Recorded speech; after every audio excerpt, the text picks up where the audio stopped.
Christopher Nolan, one of the most highly regarded, well-known, and respected directors working today, who has crafted himself quite a resume over the last 2 decades with 11 incredibly well-received films. So which of these films will claim the #1 spot? Let's find out.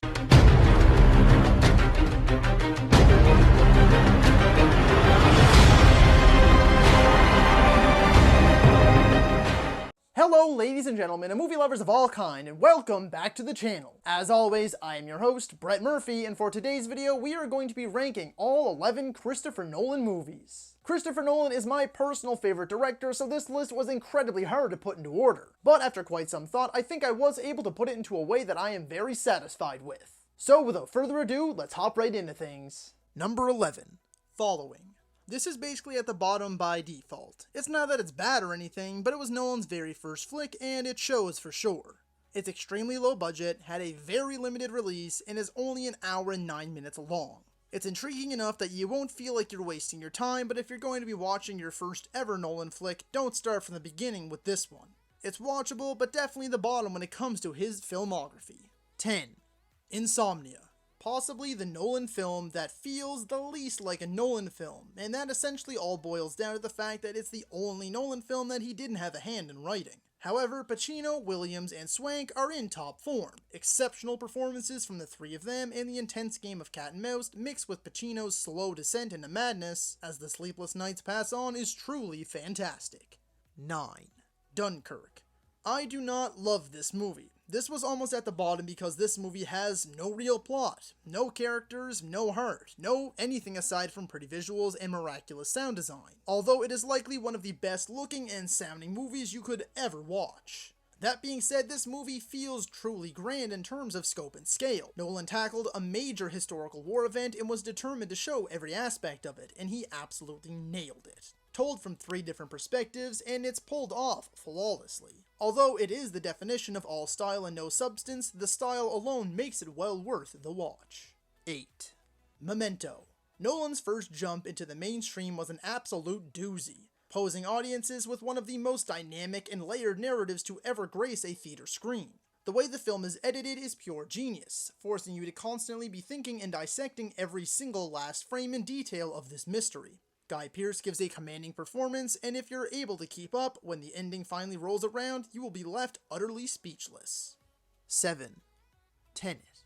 Only ever so slightly edging out Nolan's first mainstream shot is his most recent. This film combines everything you've come to know and love about Nolan's style of filmmaking with a great big headache trying to dissect its immensely intricate plot. It has some of the most stunning visuals I have ever seen, as the majority of the movie was actually done practically. I thought I was going to miss Hans Zimmer as he did not do this Nolan score, but instead I was greeted with one of the most creatively unique scores done by Ludwig Göransson. John David Washington continues to impress as an upcoming heavy hitter for Hollywood, while seeing Pattinson in a mainstream film for the first time in a while was quite refreshing. Elizabeth Debicki did a great job with what she was given, but I felt her as a character didn't have much to do until the end.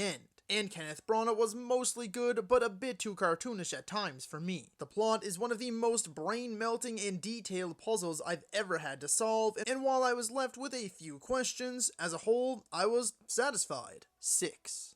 Batman Begins. The starting point for Nolan's Dark Knight trilogy, and what a starting point it was. An excellent mix of a first adventure and an origin story. Bale proved everyone wrong by quickly becoming the best on-screen Batman at that point, sorry Keaton, giving us a powerful and nuanced performance. Cillian Murphy was superb as Scarecrow, Liam Neeson gives us a sophisticated and brutal performance as Ra's al Ghul, and I feel like the story was a perfect kickstarter for this now iconic trilogy. My only gripe is the hand-to-hand combat. It's shaky, filled with quick cuts, and it's basically impossible to tell what's going on. Thankfully, that's saved by its more jaw-dropping moments like the Batmobile chase or the entire final act. 5.